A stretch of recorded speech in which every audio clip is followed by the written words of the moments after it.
वो लोग हैं जो कैमरा के सामने नहीं आता। आप देख रहे हैं इसने मैक भी निकाल के फेंक दिया और ये कैमरा के देहात के लोग हैं वो कैमरा के भी सामने नहीं आता और ये भाग रहा। आप देख रहे हैं ये भागते हुए जा रहा है। अभी तो ये कैमरा में पकड़ा है। चलिए सुनाइए।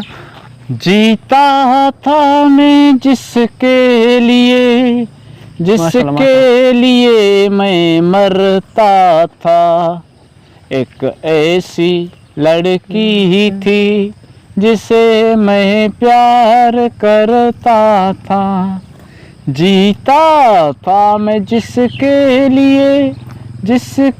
लिए मैं मरता था, एक ऐसी लड़की ही थी जिसे मैं प्यार करता था।